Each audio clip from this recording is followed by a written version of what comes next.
क्योंकि हमारे जो मुख्यमंत्री जी हैं आदरणीय बहुत काम कर रहे हैं, लेकिन वो उड़न खटोले से नीचे उतरेंगे तो जनता के दुख दर्द सुनेंगे। वो तो उड़न खटोले से नीचे नहीं उतरते। कल एक जिला के नेता को पदमुक्त किया गया है भाजपा। हमें बेवकूफ़ बनाने की कोशिश की गई है। टर्म ही पूरी हो चुकी हुई है। जब टर्म ही पूरी हो चुकी हुई है तो पद मुक्त करने का क्या मतलब है? और पद मुक्त करके आपने ये तो मान लिया कि वो गद्दार है, और गद्दार है तो फिर पार्टी से हटाना चाहिए था। फिर पार्टी में क्यों रख लिया? इसका मतलब गद्दारों को पार्टी में रखा जाएगा। शराब भारी मात्रा में पकड़ी गई है, तो वहीं एक वीडियो वायरल हो रहा है पंजाब नंबर की, पंजाब सरकार लिखी हुई गाड़ी है, उसमें पैसा जो है वो भारी मात्रा में पाया गया, और पंजाब सरकार के और आम आदमी ये अपने आप में एक बहुत बड़ी इंडिकेशन है कि पंजाब सरकार पूरी तरह से अपने सरकारी अमले का दिल्ली के चुनाव में अपने संसाधनों का दिल्ली में दुरुपयोग कर रही है वोटों को लुभाने के लिए। तो चुनाव आयोग को उसका जरूर कार्रवाई करनी चाहिए और वो कर भी रहा है। क्या कुछ किस तरीके से जाने की तैयारी है? नहीं, आज अब हमारा छावनी में हमारे एक मित्र हैं, उनके भाई की डेथ हो गई है, तो मुझे वहाँ जाना है, इसलिए आज तो मैं नहीं जा पाऊँगा। भाजपा और आप पार्टी के एक ही थाली के चट्टे बट्टे हैं, शैलजा ने कहा है दिल्ली यमुना विवाद को लेकर। ये राजनीतिक बयान है, और अब शैलजा जी को कुछ तो बोलना है, इसलिए ऐसा उन्होंने कहा है। ली उनके घर की और चप्पा चप्पा छान मारा, और परिवार के पूरे संदूक खंगाले, कपड़े महिलाओं के खंगाले, लेकिन कुछ नहीं मिला। देखिए, चुनाव आयोग हर चुनाव में,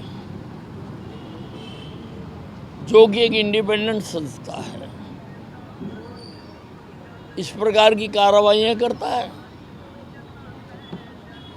कहीं पर वो कामयाब भी होता है, कहीं पर उनको कुछ नहीं भी मिलता है, इसलिए चुनाव आयोग पर कभी कोई प्रश्न चिन्ह नहीं उठाना चाहिए। भगवंत मान ने साथ ही ये कहा है कि दिल्ली में भाजपा के नेताओं का घर जो है वो 500 मीटर की दूरी पर है, चुनाव आयोग उन पर कार्रवाई नहीं करता, लेकिन पंजाब में आप सरकार और दिल्ली में आप नेताओं पर कार्रवाई करते।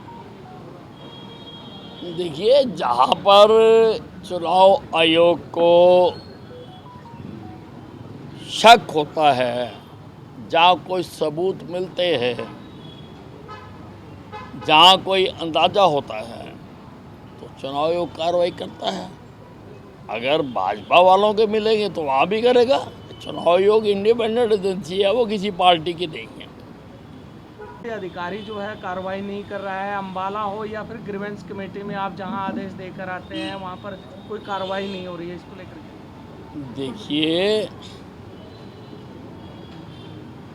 7वीं बार चुनाव जीतने के बाद मैंने सार्वजनिक मंच से भी,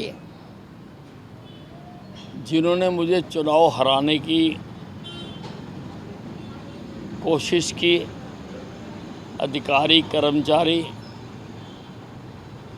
या कुछ छुटभइये नेता,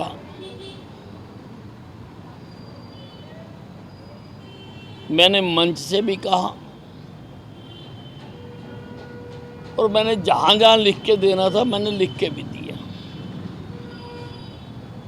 100 दिन बीत गए, किसी के खिलाफ भी कोई कार्रवाई नहीं की गई,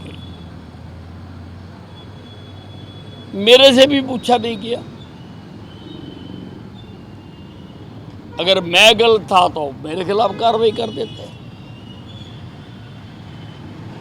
पहले तो मुझे शक था कि कोई बड़ा नेता इसके पीछे है और मेरे पे हमला भी करवाया गया, मुझे मरवाने की भी कोशिश की गई। लेकिन 100 दिन तक कार्रवाई ना करने से मुझे विश्वास हो गया कि हाँ, इसके पीछे कोई बड़ा नेता ही था। इसीलिए अब करो ना करो, 100 दिन बहुत बड़ा पीरियड होता है। तो अम्बाला की जनता के लिए तो 7 बार जिताया है, मुझे कुछ भी करना पड़ेगा। अम्बाला की जनता के लिए तो मैं करूँगा, संघर्ष करना पड़ेगा, संघर्ष भी करूँगा। आपका एक बयान भी वायरल हो रहा है कि डल्लेवाल की तरह आंदोलन पर बैठेंगे। भाई किसी भी प्रकार से कोई भी आंदोलन करना पड़ेगा, मैं अम्बाला की जनता के साथ नाइंसाफ़ी नहीं होने दूँगा।